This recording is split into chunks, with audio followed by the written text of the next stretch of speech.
Hello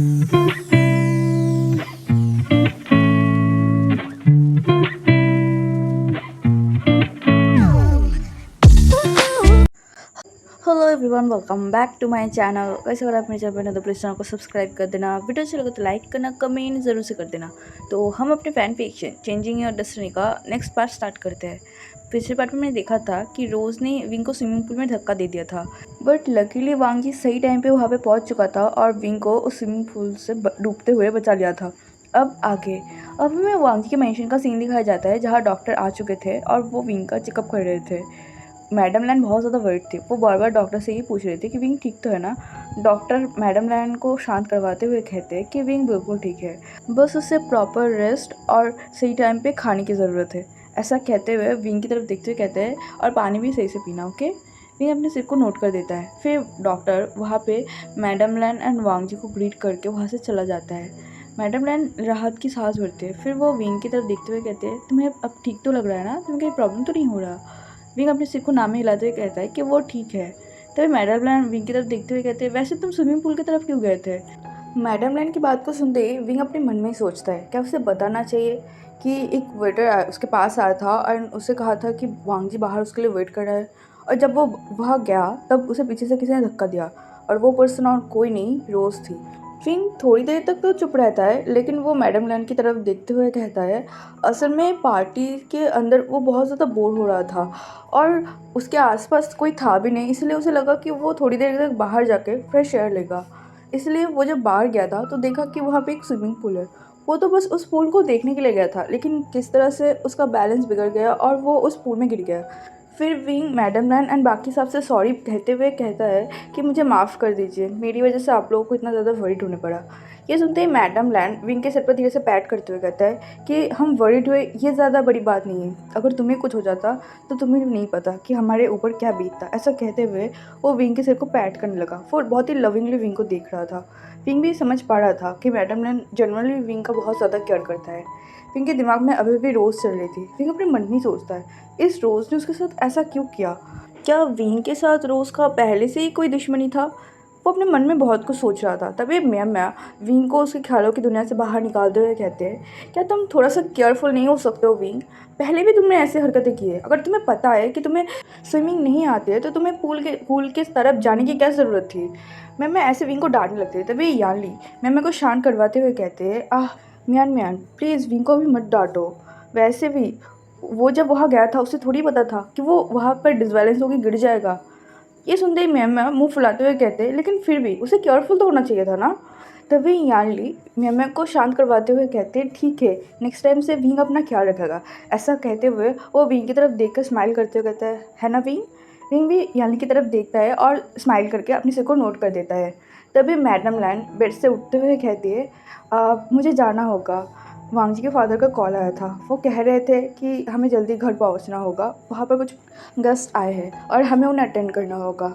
ये सुनते ही मैं और यानली मैडम लैन की तरफ देखने लगते हैं। मैडम लैन विंग की तरफ देखते हुए कहते हैं, विंग अपना ख्याल रखना, हम अभी चलते हैं।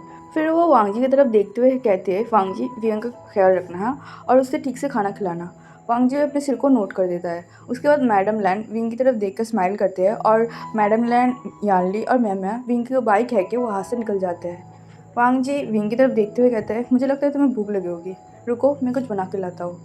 फिंग वांग जी को रोकते हुए कहता है कि उसे वो सूप नहीं खाना, उसे कुछ अलग खाना है। वांग जी भी समझ रहा था। वो अपने सिर को नोट करते हुए कहता है, ठीक है, मैं कुछ अलग बना के लाता हूँ। वांग जी के वहाँ से जाते ही विंग सब उन सारी चीज़ों के बारे में सोचने लगता है जो कुछ भी उसके यहाँ पे होश आने के बाद से हुआ है। विंग अपने मन में ही सोचने लगता है, इस नई जगह पे जब से मेरा आइज़ ओपन हुआ है तब से मैं ये तो समझ रही हूँ कि कोई तो एक है जो विंग को मारने की कोशिश कर रहा है। तब विंग के गले पर वो गहरा निशान देख के मैं समझ चुकी थी कि ये निशान बस चोट के निशान तो नहीं है। लेकिन अब जब लान वांगजी के फियांसे वो रोज़ विंग को फिर से मारने की कोशिश कर रही थी, तब मैं समझ गई कि हो ना हो इन सारी चीज़ों में वो रोज़ इन्वॉल्व है। लेकिन मुझे एक चीज़ समझ नहीं आ रही, वो रोज़ बार बार मुझे मारने की कोशिश क्यों कर रही है। क्या वो इस वजह से कि पहले लान वांगजी उसका फियांसे था और अब वो मेरा फियांसे है, या फिर कोई और बात है जिस वजह से रोज़ मेरे साथ ऐसे बिहेव कर रही है। विंग वहीं पे बैठा हुआ था और यही सारी चीज़ों के बारे में सोच रहा था। तभी वांग जी गेट पे धीरे से नॉक करता है। विंग का ध्यान भी भटकता है और वो वांग जी की तरफ देखता है, जो एक बाउल में कुछ तो था जो प्लेट से ढका हुआ था और उसे अंदर की तरफ ले आते हैं। वो उस ट्रे को उस बेड के ऊपर रखता है और उस प्लेट को ऊपर से हटाता है तो देखता है वहाँ पे पॉरेज था, जिसे देख के विंग का मुंह बन जाता है। वो वांग जी की तरफ घूरते हुए कहता है, मैंने कहा था मुझे कुछ अच्छा खाना है, वो सूप इससे तो बेटर ही था। ये सुनते ही वांग जी विंग की तरफ घूरते हुए कहता है, आज तुम मरते मरते बचे हो, इसलिए ये खाने को मिल रहा है तुम्हें, यही तुम्हारे लिए बहुत है। ऐसा कहते हुए वो उस फॉरेज की प्लेट को विंग की तरफ बढ़ाते हुए कहता है, अब इसे ख़त्म करो। वांग जी को देखकर विंग अपना मुंह बना देता है, लेकिन उसे बहुत ज़्यादा भूख भी लगी थी, उसे कुछ खाना तो था ही, इसलिए वो चम्मच को उठाता है और थोड़ा सा पॉरेज को उस चम्मच में लेकर अपने मुंह में डालता है। तो देखता है वो पॉरेज खाने में इतना भी बुरा नहीं है। वो अपने मन में सोचता है, इस लान वांग जी का कुकिंग स्किल काफ़ी अच्छा है, अगर वो अच्छा खाना बनाए तो वो बहुत ज़्यादा टेस्टी होगा। ऐसा सोचते हुए वो उस पॉरेज को खाने लगते हैं। वांग जी को समझ आ जाता है कि विंग को पॉरेज अच्छा लगा है, इसीलिए वो बेड से खड़ा होते कहता है, मैं फ्रेश होकर आता हूँ, उससे पहले तुम पॉरेज को ख़त्म कर लेना। विंग अपने सिर को नोट करता है और फूंक मारते हुए उस पॉरेज को खाने लगता है। थोड़ी ही देर में जब वांग जी बाथरूम से बाहर निकल आता है तो देखता है विंग का पॉरेज खाना कंप्लीट हो चुका था और वो अपने फ़ोन में कुछ देख रहा था। विंग अपने फ़ोन में वीबो अकाउंट बना रहा था। तभी वांग जी विंग की तरफ देखते हुए कहते हैं, तुमने ख़त्म कर लिया, क्या तुमने मेडिसिन लिया है? विंग वांग जी की तरफ बिना देखे अपने सिर को ना में हिला देता है। तभी वांग जी पास ही के ड्रॉयर से विंग का मेडिसिन निकालता है और विंग के हाथ में दे देता है। विंग भी उस मेडिसिन को ले लेता है। उसके बाद वांग जी उस पॉरेज के ट्रे को बेड से उठा के पास ही के टेबल में रख देता है और वो अलमारी से कुछ क्लोथ बाहर निकालने लगता है ताकि विंग भी फ्रेश होके आ सके। वांग जी देखता है तो विंग अभी भी अपने फ़ोन को यूज़ कर रहा था। वांग जी उस कपड़े को निकालते हुए कुछ सोचता है, उसके बाद धीरे से विंग से कहता है, विंग। तभी विंग धीरे से कहता है तो वांग जी कहता है, तुमने मदर से झूठ क्यों कहा था? ये सुनते ही विंग शॉक हो जाता है। वो अभी वांग जी को देखता है जो अपने नाइट सिल्क ग्राउंड में था। विंग देखता है कि वांग जी उसकी तरफ नहीं देख रहा है, वो अंदर से कुछ कपड़े निकाल रहा है। विंग थोड़ा सा हकलाते हुए कहता है, क्या? कौन सा झूठ? तभी वांग जी कहता है, जब मदर ने तुमसे पूछा था कि तुम उस स्विमिंग पूल की तरफ क्यों गए थे, उस बारे में। विंग को समझ नहीं आता कि वांग जी को कैसे पता चला कि वो झूठ बोल रहा था। विंग थोड़ा सा नर्वस होते कहते हैं, मुझे लगता है आपको कोई गलतफहमी हुई होगी, मैंने वहाँ पे कोई झूठ नहीं कहा था, मेरे साथ वैसे ही हुआ था। मैं बहुत ज़्यादा फ्रस्ट्रेट फील कर रही थी, अंदर बहुत ज़्यादा बोर हो रही थी और आप भी तो मुझे नहीं दिखे, आप शायद वहाँ पे बिज़ी होंगे, इसलिए कुछ फ्रेशर्स लेने में बाहर की तरफ गया था। ऐसा कहते हुए वो खुद को नॉर्मल दिखाने की कोशिश कर रहा था। वांग जी का टोन बहुत ज़्यादा डेंजरस होता है, ऊपर से वांग जी के लुक, जिसे देखकर कोई भी अपने आप को काम नहीं रख सकता। विंग भी बहुत ज़्यादा नर्वस हो रहा था, उसे ऐसा लग रहा था कि वांग जी को कैसे पता चला कि वो झूठ बोल रहा है। नो विंग, खुद को शांत करो, तुम झूठ बोलने में बहुत ज़्यादा एक्सपर्ट हो, ये तुम्हें भी पता है, इसलिए वांग जी को बिल्कुल भी पता मत करने दो। ऐसा सोचते हुए वो अपने मन में ये सारी बातें को रिपीट कर ही रहा था। तभी वांग जी अपने हाथों में कुछ क्लॉथ लेकर विंग के सामने आके रखते हुए कहते हैं, जाओ रेडी होके आओ। विंग कहते, क्या, क्यों? तो वांग जी कहता है, क्या तुम इस सूट में ही सोने वाले हो? विंग अपनी तरफ देखता है तो देखता है वो अभी भी उसी क्लॉथ में था।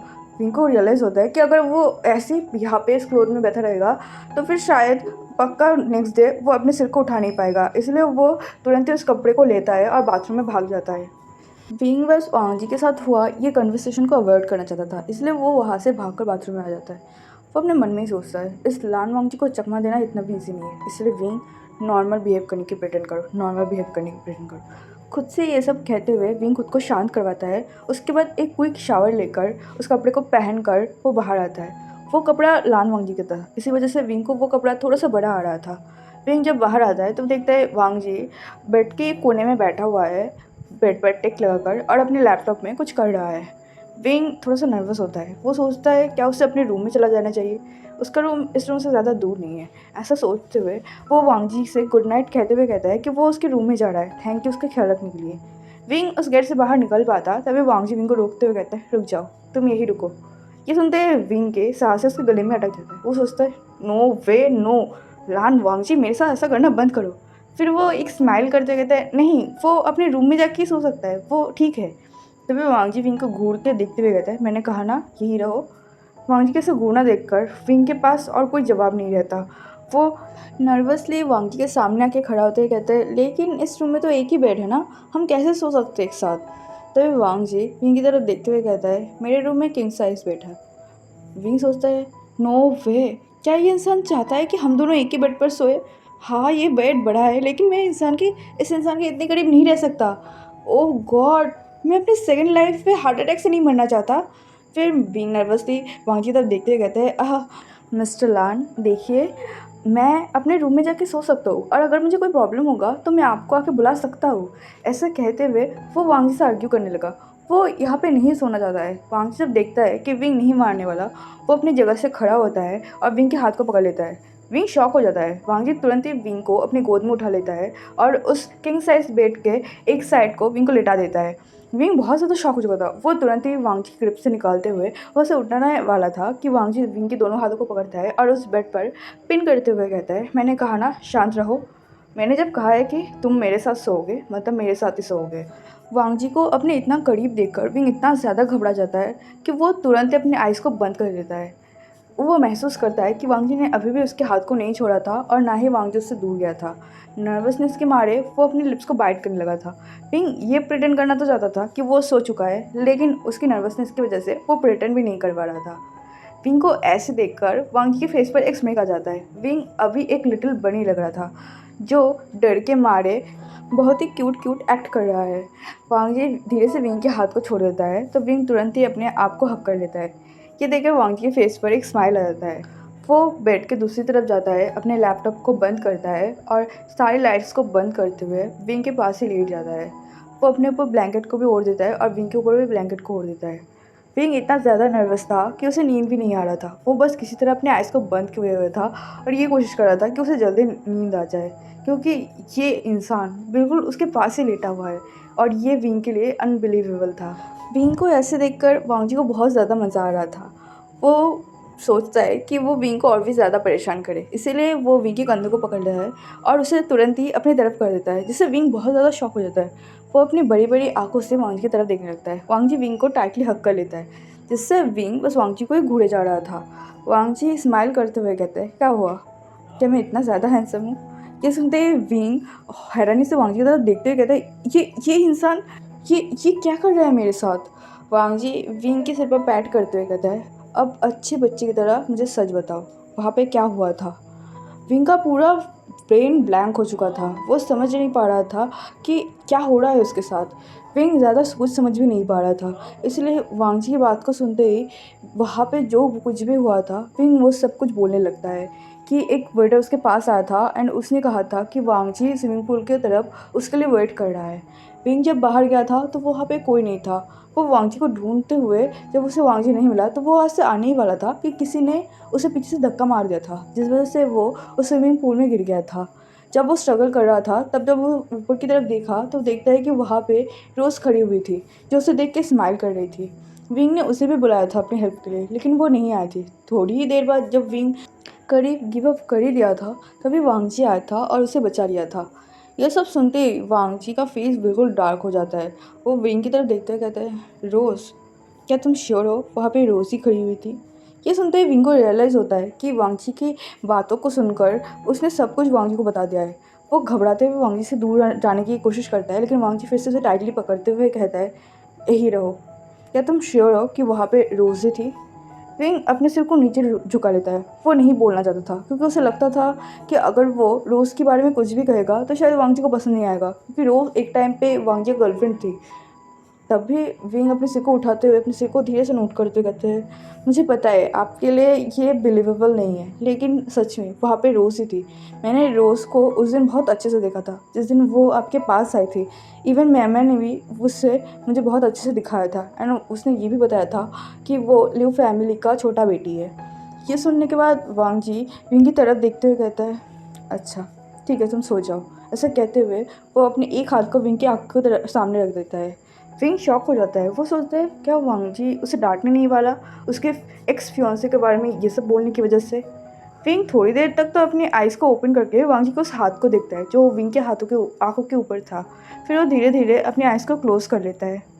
ऐसे ही वांग जी को बाहों में रहते रहते विंग को कब नींद आ जाती है विंग को खुद भी नहीं पता चलता। वांग जी जब देखता है कि विंग सो चुका है तो वो धीरे से विंग को अपनी बाहों से निकालता है और उस पिलो के ऊपर रख देता है। विंग का हेड वांग जी के हाथों के ऊपर था, इसलिए वो जेंटली विंग के हेड को उस पिलो के ऊपर रखता है। उसके बाद वो विंग को अच्छे से कवर कर लेता है। फिर वो उस बेड से उठ जाता है और साइड के लैंप को जलाता है। वो वहाँ से अपने फ़ोन को लेता है और बैल्कनी की तरफ चला जाता है। वांग जी उस बैल्कनी के ग्लास को ओपन करता है, फिर वहाँ पे खड़ा होते ही अपने सिगरेट को जलाता है और स्मोक करते हुए अपने मन में ही सोचता है, लीव रोज़। फिर वो अपने फ़ोन को लेता है और किसी को कॉल करता है। थोड़ी देर तक वहाँ पे वांग जी उस पर्सन के साथ बात करता है। फिर जब उसका सिगरेट फिनिश हो जाता है तो वो वहीं पे उस सिगरेट को फेंक कर बैल्कनी के अंदर चला जाता है। उसने उस ग्लास को भी बंद कर दिया था। वो जब अंदर की तरफ आ रहा था तो देखता है विंग कुछ मम्बल कर रहा था और वो थोड़ा थोड़ा सर्टी हो रहा था, जिसे देखकर वांग जी शॉक हो जाता है। वो अपने बेड के पास पहुँचता है और धीरे से विंग के कंधे पे हाथ रखता है। वांग जी विंग को जगाने की कोशिश करता है, लेकिन विंग बहुत ज़्यादा स्ट्रगल कर रहा था और अपने हाथ पैर को फैला रहा था, जिससे वांग जी को समझ आ जाता है कि विंग शायद कोई नाइटमेयर दिख रहा है। इसलिए वो विंग के शोल्डर को बहुत ही टाइटली ग्रैब करता है और विंग को बहुत ही टाइटली हिलाने लगता है, जिससे विंग का नाइटमेयर टूट जाता है और वो तुरंत ही उठकर बैठ जाता है। वो बहुत ही गहरी गहरी सांस ले रहा था और अपने गले को पकड़ा हुआ था। वो पूरा सर्टे हो चुका था। विंग को ऐसे देखकर वांग जी अपने टेबल के साइड से एक हैंकरचीफ को लेता है और विंग की शर्ट को साफ करते हुए कहता है, विंग क्या हुआ? क्या तुम कोई नाइटमेयर देख रहे थे? विंग अभी कुछ नहीं सुन रहा था, वो बस अपनी ब्रीथिंग को कंट्रोल कर रहा था। धीरे धीरे जब वो खुद को शांत करता है तो वांग जी की तरफ देखते हुए अपने सिर को नोट करते हुए कहते हैं, हाँ, वो एक नाइटमेयर देख रहा था। वांग जी अपने मन में ही सोचता है कि विंग को अचानक से नाइटमेयर क्यों हुआ है। वो विंग की तरफ देखते हुए कहता है, क्या ये सब उस स्विमिंग पूल पे गिरने की वजह से हुआ है? या विंग अपने सिर को ना में शेक करते हुए कहते हैं, नहीं नहीं, एक्चुअल में ये सब उसके साथ तब से होना स्टार्ट हुआ है जब से वो हॉस्पिटल से आया है।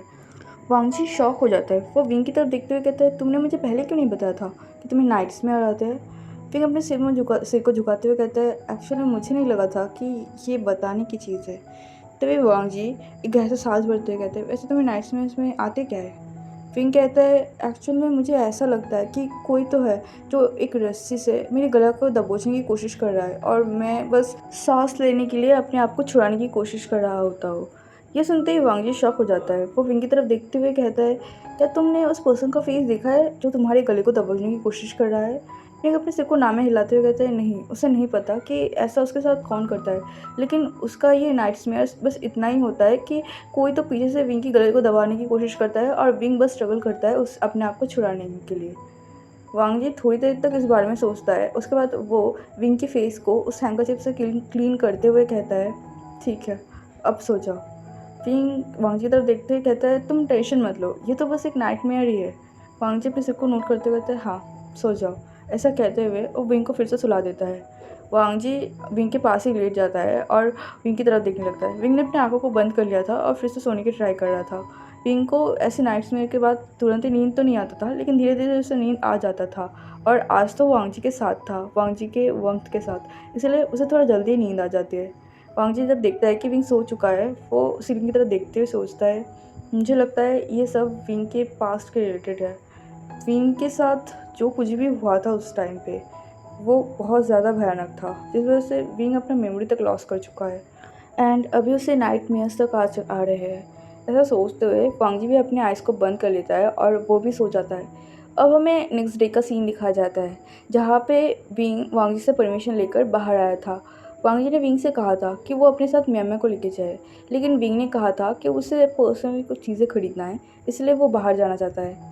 विंग पहले भी म्यांमार के साथ बाहर जा चुका था, बाहर घूम चुका था, इसलिए वांग जी विंग को अकेले जाने देता है। लेकिन वो विंग से बार बार कहता है कि अगर विंग को किसी भी तरीके का खतरा हो या फिर उसे वांग जी की ज़रूरत पड़े तो वांग जी को बेझिझक कॉल कर सकता है। विंग अपने सिर को नोट कर देता है और वो वांग जी से कहता है कि वो बस बाहर ही जा रहा है, तो वांग जी फिक्र मत करे। वांग जी बस विंग की बात पर नोट कर देता है। वांग जी को भी अपने काम से ऑफिस जल्दी जाना था और उसे आज बहुत सारे मीटिंग्स भी अटेंड करने थे, इसी वजह से वो विंग के साथ जाग के भी नहीं जा सकता है। वांग जी जब ऑफिस के लिए निकल जाता है, थोड़ी ही देर में विंग भी उस मेंशन से निकल आता है। वांग जी ने विंग से कहा था कि वो मेंशन के कार को यूज़ करे, लेकिन विंग ने उस कार को नहीं लिया था। वो बाहर निकला था और बाहर से एक कैब बुक किया था। वो उस कैब से कहता है कि उसे शंतन क्लब की तरफ ले जाए। वो कैब ड्राइवर भी विंग को शंतन क्लब की तरफ ले जाता है। करीब 40 मिनट में विंग शंतन क्लब के सामने पहुंच चुका था। वो उस कैब ड्राइवर को पेमेंट कर देता है। उसके बाद उस क्लब के सामने जाते ही सोचता है कि उसे इस क्लब के फुटेज को चेक करना होगा। अगर उसे वो फुटेज मिल जाए तो फिर उसे उस फुटेज को लेके रोज़ के सामने जाना होगा और रोज़ से पूछना होगा कि एक्चुअल में रोज़ ने इनके साथ ऐसा क्यों किया था। और अगर रोज़ ने सच नहीं बताया तो वो रोज़ को धमकाएगा कि वो इस फुटेज को पुलिस को दे देगा। ऐसा सोचते हुए वो शिनचैन क्लब के अंदर जाता है और वहाँ के मैनेजर से बात करने की कोशिश करता है ताकि वो अगली रात के फुटेज को देख पाए। पहले तो मैनेजर्स विंग को बिल्कुल ही मना कर देते हैं कि वो ऐसे बाहर के लोगों को नहीं दिखा सकते। लेकिन जब विंग बताता है कि वो लान वांगजी का फियांसे है एंड लान वांगजी को यहाँ के सब जानते हैं, तो मैनेजर थोड़ा सा घबरा जाते हैं। वो हेजिटेट फील करते हैं विंग को वो फुटेज दिखाने में, तो वो मना कर ही रहे थे। लेकिन विंग उनसे जब बहुत ज़्यादा रिक्वेस्ट करने लगता है तो वो थक हार के कहता है कि ठीक है, वो उसके साथ चले। उसके बाद वो उस होटल के सीसीटीवी रूम में जाता है जहाँ पे एक गार्ड रहता है और वो इस होटल के सारे सीसीटीवी फुटेज को चेक करते हैं। मैनेजर विंग से पूछता है कि वो कब का फुटेज देखना चाहता है, तो विंग उसे उस टाइम के बारे में बता देता है। वो गार्ड जब उस टाइम पे उस स्विमिंग पूल के एरिया के फुटेज को चेक करने लगता है तो देखता है वहाँ से वो क्लिप बिल्कुल ही गायब था। ये देख के वो गार्ड भी शॉक हो जाता है। वो ढूंढने लगता है तो मैनेजर कहता है क्या हुआ, तुम्हें वो नहीं मिल रहा? तो वो गार्ड घबराते हुए कहता है कि नहीं सर, मुझे वो क्लिप नहीं मिल रहा। ये सुनते ही विंग शॉक हो जाता है। वो कहते हैं क्या, वो क्लिप कहाँ जा सकता है, देखो यही कहीं होगा। तभी वो गार्ड घबराते हुए कहता है सर, मेरे आगे और एक गार्ड का शिफ्ट था, मुझे लगता है उससे बताओ कि वो क्लिप कहाँ है। ये सुनते ही मैनेजर उस गार्ड को डांटते हुए कहते हैं क्या तुम लोग अपने काम को ध्यान से नहीं कर सकते? क्या तुम लोगों के ऊपर कोई भी रिस्पॉन्सिबिलिटी देकर हम शांति से नहीं रह सकते? वो मैनेजर उस गार्ड को डांट ही रहा था तभी विंग उस मैनेजर को शांत करवाते हुए कहता है क्या कोई रास्ता नहीं है उस फुटेज को रिकवर करने के लिए? वो गार्ड थोड़ी देर तक तो कोशिश करते हैं लेकिन वहाँ से फुटेज पूरी तरीके से डिलीट कर दिया गया था। इसलिए वो गार्ड एक ऐसी सांस छोड़ते हुए कहते हैं मुझे माफ़ कर दीजिए सर, लेकिन हमें वो फुटेज नहीं मिल रहा है। ऐसा कहते हुए वो गार्ड अपने सिर को झुका लेता है। विंग को समझ नहीं आता कि वो अब क्या करे। उसके पास शायद यही एक वजह था जिससे वो लियो रोज से जान पाएगा कि उसने उसके साथ ऐसा क्यों किया। लेकिन अब उसके पास कोई भी प्रूफ नहीं है ताकि वो लियो रोज को धमका सके। इसलिए विंग बहुत ज़्यादा निराश हो जाता है। वो उस मैनेजर और उस गार्ड को थैंक यू कह के वहाँ से निकल आता है। वो मैनेजर और वो गार्ड विंग से सॉरी कहते हैं लेकिन विंग कहता है कि इट्स ओके, इसमें उनकी भी कोई गलती नहीं है। बिंग वहाँ से निकल आता है और फिर से बाहर आते हुए सोचता है कि अब वो क्या करे। क्या उसे लियो रोज से ऐसी बात करनी चाहिए? वो पूरे यकीन के साथ कह सकता है कि अगर अभी वो लियो रोज के पास गया भी फिर भी रोज बिल्कुल मना कर देगा कि वो कल बिंग को धक्का दिया था। बिंग यही सब सोच रहा था तभी वो सोचता है बाद की बातें बाद में देखा जाएगा, पहले जाके तो देखते हैं कि वो कैसे रिएक्ट करते हैं विंग को देखकर। ऐसा सोचते हुए वो अपने फ़ोन को ऑन करता है। विंग ने वेचैट में रोज़ को फॉलो किया था और उसे मैसेज किया था कि वो रोज़ से मिलना चाहती है। रोज़ ने वैसे तो विंग का कोई रिप्लाई नहीं दिया था लेकिन उसने वहाँ पे एक एड्रेस सेंड किया था, ब्राउन कैफ़े। विंग समझ चुका था कि रोज़ उसे वहीं पे बुला रहा है। फिर जब विंग वहाँ पे उसे टाइमिंग पूछता है तो रोज़ उसे 11:30 AM लिख कर भेजता है। विंग जब देखता है कि अभी बस 11:30 बजने पे 30 मिनट ही बचा हुआ है, वो एक कैब को फिर से बुक करता है और उस कैफ़े की तरफ निकल जाता है। तो है एवरीवन, मैं अपने पार्ट को ही रोकती हूँ। आई होप आपको ये फैन फिक्शन अच्छा लग रहा होगा। फैन फिक्शन जैसा भी लग रहा होगा प्लीज़ कमेंट में मुझे ज़रूर बताइएगा। मिलता है नेक्स्ट पार्ट में, तब तक के लिए बाय बाय।